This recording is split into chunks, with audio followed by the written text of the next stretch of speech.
오늘 하나님께서 우리에게 주시는 말씀은 사도행전 17장 22절부터 27절까지의 말씀입니다. 신약성경 218쪽입니다.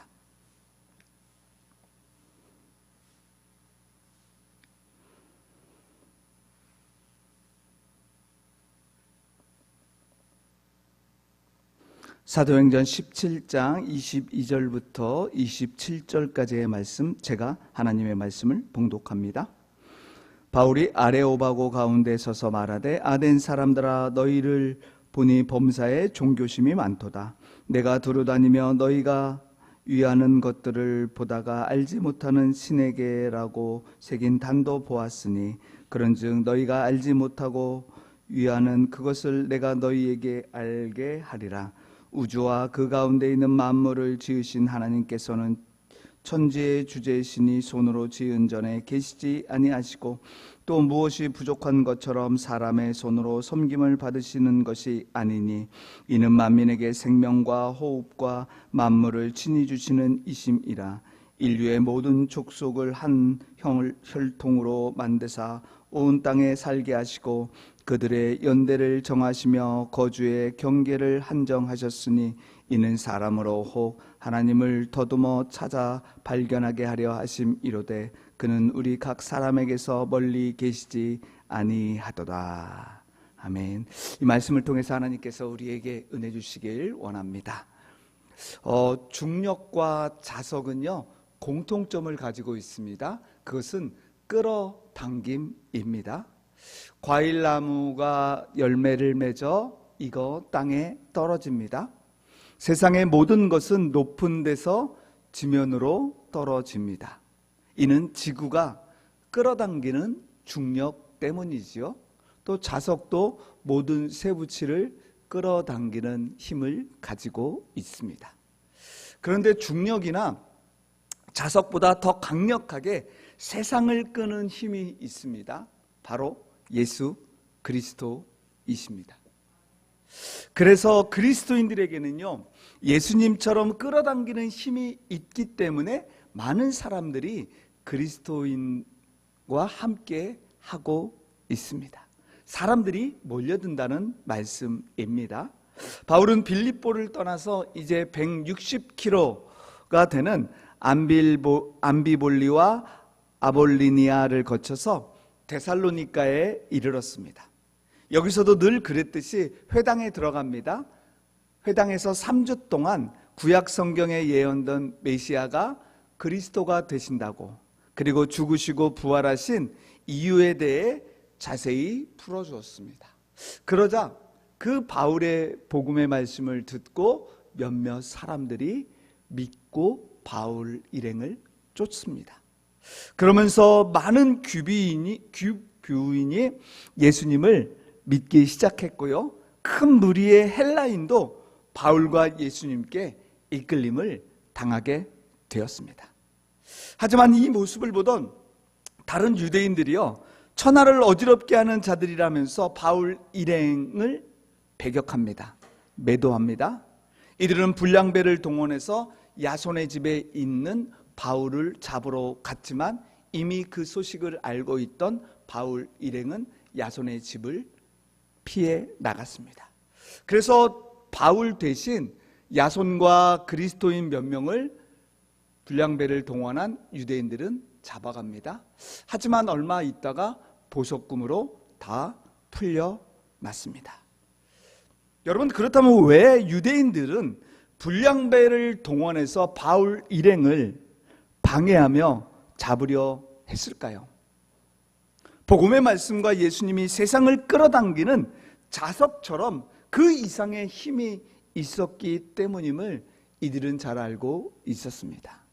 계속해서 예수님이 전해지는 것을 그냥 두면은 그리스도의 말씀과 복음에 많은 사람들이 끌림을 받고 예수님을 믿게 될 것을 두려워했던 것입니다.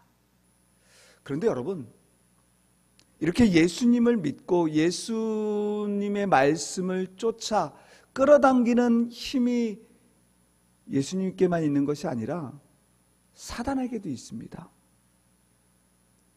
사단의 힘이 너무나도 강력합니다.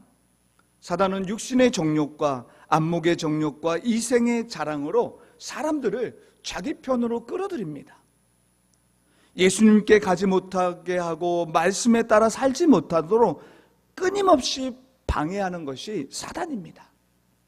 하지만 옛말에 구더기 무서워 장 못 담그나라는 말이 있듯이 사단의 핍박과 방해 때문에 복음을 전하는 것이 멈추면 안 된다는 것은 바울은 알고 계속해서 복음 전도 여행을 떠나고 가는 곳마다 복음을 전하게 됩니다.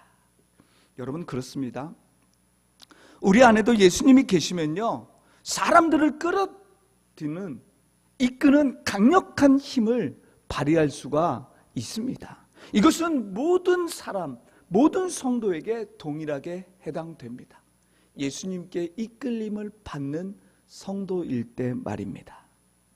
저는 이런 성도를요, 매력적인 그리스도인이라고 부르고 싶습니다. 매력적인 사람은요, 외적 모습을 잘 가꾸어서 사람들에게 관심을 끄는 것이 아닙니다. 여러분, 천연두가 유행했던 중세에는요, 마마 자국을 감추기 위해 화장을 진하게 했습니다. 또 서커스 단어는 사람을 웃기기 위해 삐에로 화장을 합니다. 또 아프리카 뉴기니 원주민들은요, 전쟁에 나갈 때 무섭게 보이기 위해서 화장을 아주 진하게 했다고 합니다. 사람들은 세상에서 매력의 힘을 갖기 위해서 학벌, 돈, 권력, 미모 등으로 치장하지만요, 여러분, 이것은 오래가지 못합니다. 윤은기 박사가 쓴 매력이 경쟁력이다에서 권력의 시대는 갔고요, 이제 매력의 시대가 왔다라고 이야기합니다. 즉, 매력 있는 사람, 매력 있는 기업, 매력 있는 나라에 사람이 몰리고 돈이 몰린다고 이야기합니다. 여러분, 교회도 마찬가지입니다. 매력 있는 교회에 성도들이 모이게 됩니다. 그러면서 저자는요, 매력 없는 것은 과감히 버리고 매력이 약한 것은 강하게 바꾸고 전에 없던 새로운 매력을 창조하라고 조언하고 있습니다. 저는 이 말을 달리 말해서 성도의 삶이 매력적인 삶이 되어야 된다는 것으로 종합해서 말씀드릴 수 있습니다. 17세기에서 영국의 기독교 운동이 일어납니다. 퀘이커 경건 운동입니다. 이 운동은요, 내면의 빛을 따르면서 영적 체험과 또한 선행을 강조합니다. 어느 날 나이보다 훨씬 젊게 보이는 퀘이커 교회 규비인에게 어떤 사람이 이렇게 묻습니다. 어떻게 자신을 갖고 그런 매력을 지니게 되었습니까? 그때 그 규비인은 이렇게 대답을 합니다. 저는 입술을 위해 진리를, 음성을 위해 기도를, 눈을 위해 국류를, 손을 위해 자선을, 몸가짐을 위해 정직을, 마음을 위해 사랑을 사용했습니다. 기독교에서 이야기하는 아름다운 진리의 모습입니다.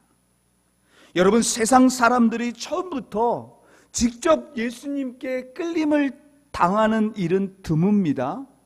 사실 예수님을 먼저 믿었던 저와 여러분의 모습을 보면서 우리가 전한 복음의 말씀을 듣고 예수님께로 그들은 끌림을 당합니다.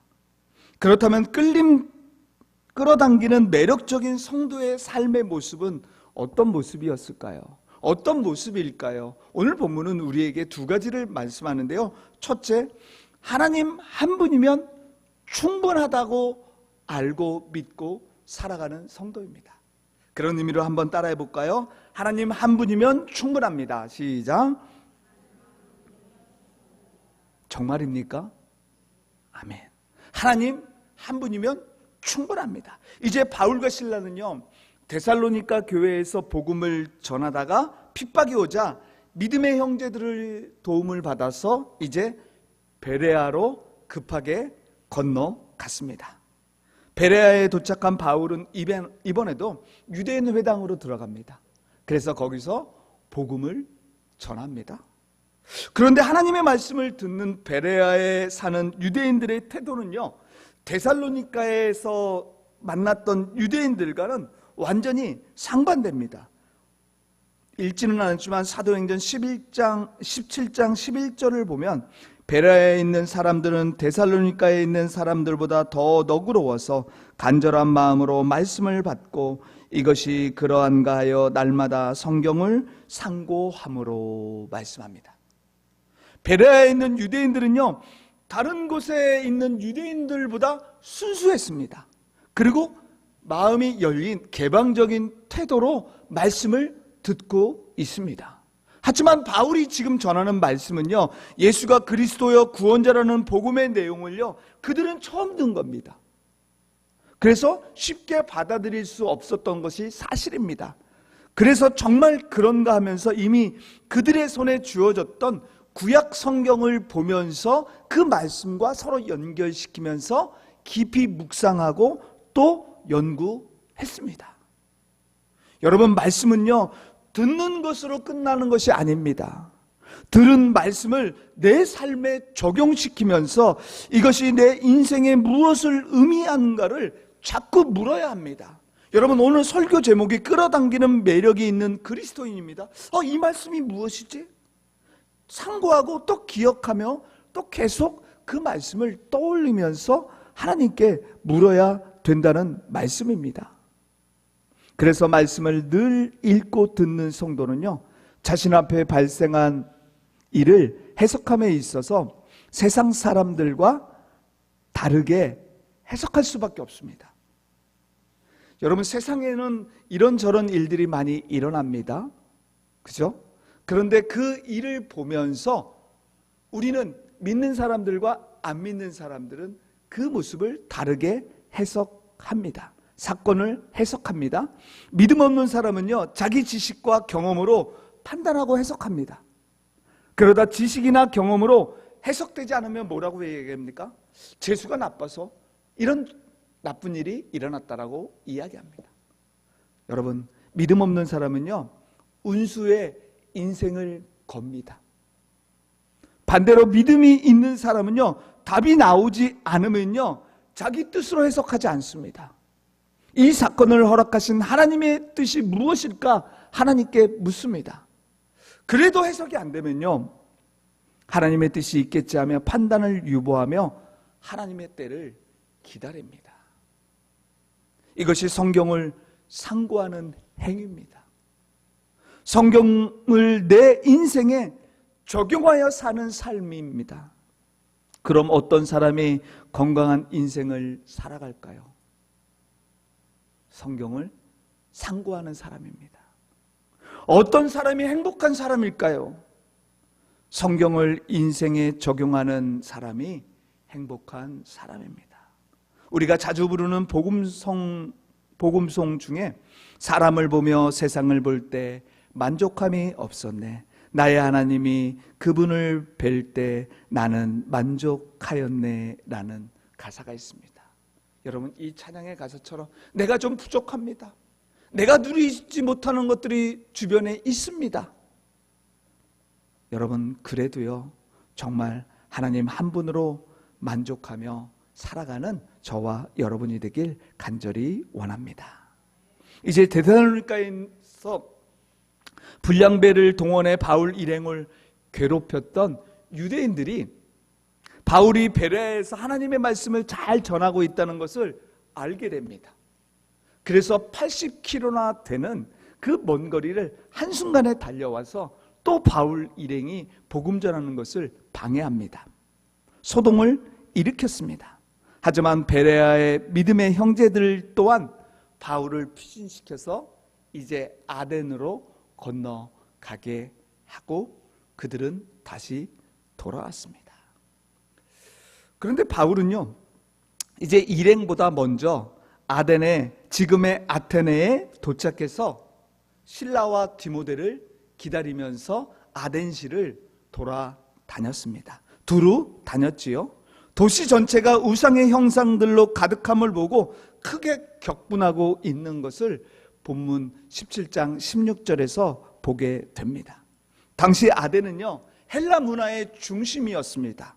그래서 건축, 조각, 문화, 수사학 등이 최고였습니다. 이교 문화와 철학의 중심지였습니다. 무엇보다 종교의 중심지이며 신전의 도시였습니다. 하지만 하나님 없는 지성과 지식은 인간과 도시를 우상 숭배로 이끌어 가기에 바울이 본 아덴의 거리는 단지 우상의 거리로 보였습니다. 불과했습니다. 하나님께 영광을 돌려야 할 아덴의 지식인들이 우상에게 무릎 꿇고 있었습니다. 이런 상황에서 우상 몇 개 부순다고 해서 정말 그 도시가 우상의 도시로서 깨끗해지는 것이 아닙니다. 우상을 섬기는 사람이 변화되어야 됩니다. 그래야지 자연스럽게 우상의 도시가 멸망을 당합니다. 사라집니다. 그래서 바울은 만나는 사람마다 복음을 전했던 것입니다. 사람이 변해야 되거든요. 복음의 말씀을 듣고 하나님을 믿고 예수님을 믿을 때 그 삶이 변하여 예수님께로 사람들을 끌어당기게 됩니다. 그래서 안식일에는 회당에 들어가서 유대인과 경건한 헬라인에게 복음을 전해 그들을 변화시켜 나갑니다. 그뿐만이 아닙니다. 다른 날에는 광장에 나가서 노방 전도를 했습니다. 그런데 바울이 전한 복음의 내용은요, 아덴 사람들에게 마찬가지로 이제까지 들어보지 못한 새로운 내용이었습니다. 그래서 그들의 귀가 솔깃했습니다. 관심을 끌었습니다. 즉 이들은 복음을 듣고 예수님을 믿는 것이 아닙니다. 단순한 지적 호기심을 채우고 예수는 다른 이방 종교나 창시자로 생각했던 것입니다.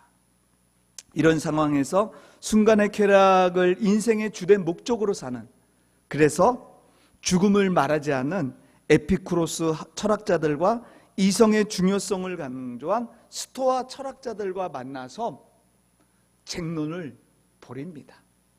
그런데 그 쟁론이 끝나지 않자 두 학파의 철학자들이 바울을 아레오파고로 인도하게 됩니다. 광장으로 데리고 갔습니다. 그 유명한 아레오파고 설교 내용이 오늘 본문의 내용입니다. 여러분, 당시 아레오파고는요, 고등재판소, 지금으로 이야기하면 우리 헌법재판소 정도, 대법원 정도 될까요? 그런 의미를 생각하면 되고요. 그리고 재판만 거기서 일어나는 것이 아닙니다. 철학자들, 유명한 철학자들이 그곳에서 서로 변론하고 또 논의하는 그런 자리였습니다. 아레오파고 광장은 철학자 소크라테스도 연설했던 유서 깊은 유명한 광장입니다. 거기서 예수 그리스도를 바울이 전하는 기회를 잡습니다. 사실 지금 바울의 입장에서는요, 설교를 하는 겁니다.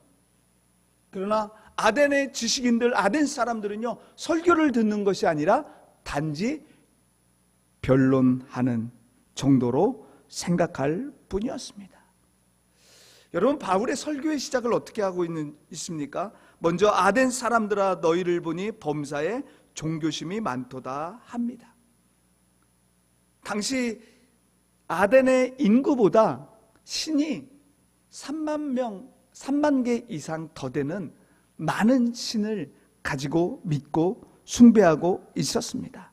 바울은 그 많은 신상 가운데 알지 못한 신을 섬기는 많은 단을 보았다고 하면서 진정으로 섬겨야 할 신, 창조자이며 살아계신 유일한 참신 하나님이 어떤 분이신지 소개하고 있는데요, 그 소개하는 중에 본문 24절 25절만 함께 읽어봤으면 좋겠습니다. 24절 25절 다 같이 함께 읽겠습니다. 우주와 그 가운데 있는 만물을 지으신 하나님께서는 주제신이 손으로 지은 전에 계시지 아니하시고 또 무엇이 부족한 것처럼 사람의 손으로 섬김을 받으시는 것이 아니니 이는 만민에게 생명과 호흡과 만물을 주시는 이심이라. 아멘. 바울은 하나님은 천재의 주제로 온 세상을 통치하시고 다스리시는 주권자이신 하나님을 소개합니다. 또 만민에게 생명과 호흡을 주시는 분이기 때문에 사람이 만든 금이나 은이나 돌로 새겨 만든 우상과 비교하지 말라고, 그리고 그런 전능하신 하나님은 한 성전에 계시는 분이, 머물러 계신 분이 아니라고 선포하고 있습니다. 그러면서 전능하신 하나님 되심을 결과적으로 예수님의 부활의 증거로 하나님의 하나님 되심을 보여주었다고 설교합니다. 그러니 아무 힘없는 우상이 아닌 세상의 주인 되신 하나님을 믿고 예수 그리스도께로 나아가라고 바울은 아레오바고에서 설교를 했습니다. 여러분, 세상에서 온갖 부귀영화를 누렸던 솔로몬 왕을 우리는 잘 압니다. 전도서 5장 10절에서 솔로몬은 이렇게 고백합니다. 돈 좋아하는 사람은 돈이 아무리 많아도 만족하지 못하고 부를 좋아하는 사람은 아무리 많이 벌어도 만족하지 못하니 돈을 많이 버는 것도 헛되다. 여러분, 다윗이 목동 시절 때 고백했던 시편 23편 1절 말씀, 여호와는 나의 목자시니 내게 부족함이 없으리로다. 여러분, 목자입니다. 얼마나 당시 소외된 계층입니다. 필요한 것이 많이 있었겠습니까? 많이 있습니다. 그런데 다윗은 뭐라고 합니까? 하나님께서 자신의 목자가 되어주셨기에 나에게는 부족함이 없다라고 고백하고 있습니다. 여러분, 그렇습니다. 우리의 부족함을 채워줄 수 있는 분은요, 하나님밖에 없습니다. 사실 성도의 삶이 힘든 것은 다른 것이 아닙니다. 세상을 힐끗힐끗 보기 때문입니다. 하나님 한 분으로 만족하지 못하다고 생각하기 때문입니다. 그래서 하나님도 필요합니다. 그리고 세상의 많은 것들도 쫓아 살아가야 한다고, 필요하다고 생각하기 때문입니다. 여러분, 이것은 우리의 큰 착각입니다. 하나님만 우리가 잘 믿고 섬기면요, 하나님은 반드시 우리에게 만족한 삶으로 이끌어 주시는 분이심을 믿으시길 바랍니다. 여러분, 아무리 세상의 많은 것을 다 누리고 또 살아가는 사람들을 일지라도요, 그들의 마음속에 채워지지 않는 허전함과 외로움이 있습니다. 이것은 믿는 사람들도 마찬가지입니다. 하지만 이것까지 채워질 수 있는 분이 오직 하나님 되십니다. 하나님밖에 없습니다.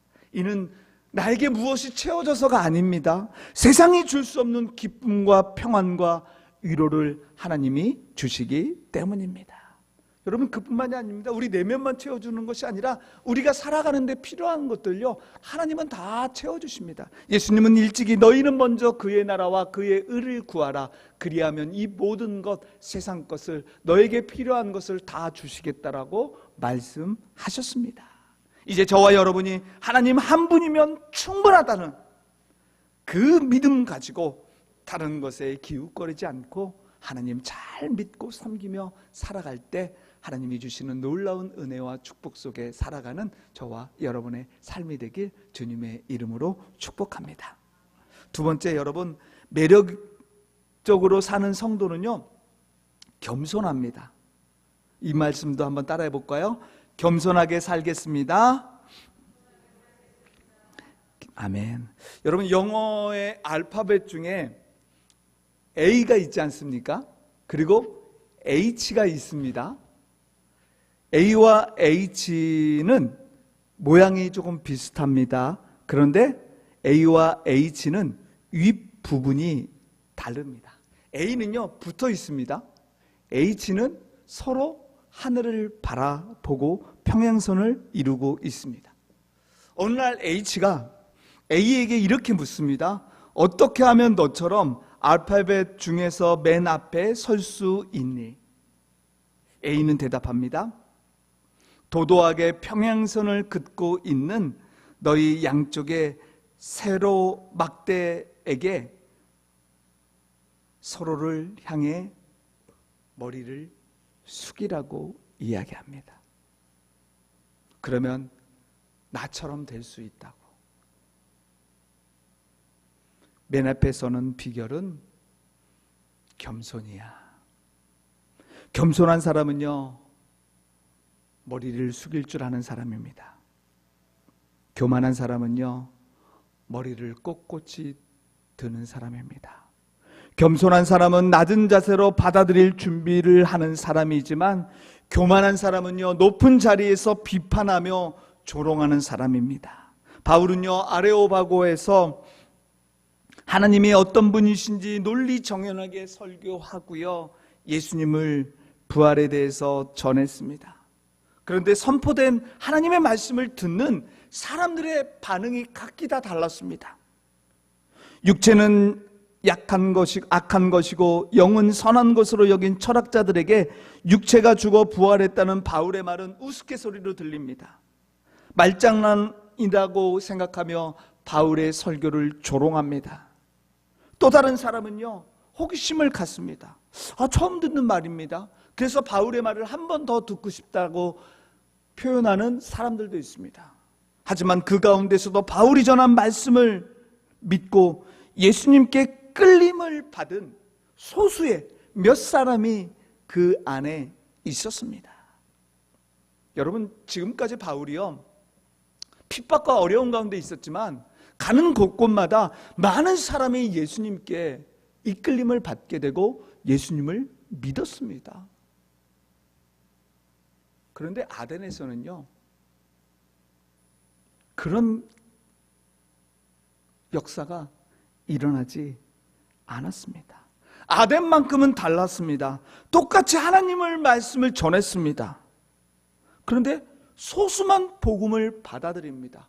이유가 무엇이었을까요? 바울의 설교가 잘못되었을까요? 물론 고린도전서에서 바울은 이때를 기억하며 설교에 대한 모습들을 이야기하지만, 저는 바울의 설교가 잘못되어지 않았다고 생각합니다. 많은 사람들이 바로 교만했기 때문에 말씀을 받아들이지 않은 것입니다. 아덴 사람의 교만 때문이었습니다. 아덴은 철학과 헬라 문학의 중심지로 많은 사람이 교만으로 똘똘 뭉쳐 있었습니다. 다른 사람의 말을 수용하기보다도 자기 주장을 펼쳤던 사람들입니다. 타인의 말을 겸손한 마음으로 수용하지 않았습니다. 지금 바울이 전한 생명의 말씀과 부활에 대한 말씀을요, 귀뚱으로 듣고 있었던 것입니다. 그러니 우리가 생각하기에 마음밭이 얼마나 중요한지를 새삼 느끼게 합니다. 여러분, 그렇습니다. 교만한 자를 보십시오. 자기가 세상의 주인이라고 생각합니다. 자신의 뜻과 다름을 용납하지 않습니다. 심지어 비난하고 비판합니다. 하지만 겸손한 사람은 남을 존중하고 배려합니다. 함부로 판단하지 않습니다. 베드로전서 5장 5절은 이렇게 말씀하죠. 젊은 여러분, 이와 같이 여러분도 나이가 많은 이들에게 복종하십시오. 모두가 서로서로 겸손한 옷을 입으십시오. 하나님께서는 교만한 자를 물리치시고 겸손한 사람에게 은혜를 베푸십니다. 하나님은 교만한 자를 반드시 물리치십니다.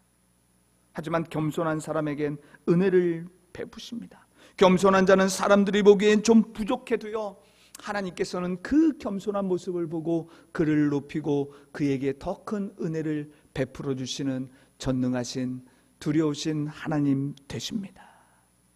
우리는 하나님의 말씀을 받을 때 특별히 여러분 겸손하시길 바랍니다. 교만한 사람은요, 하나님의 말씀을 들으면서 자신에게 주는 말씀으로 듣지 않습니다.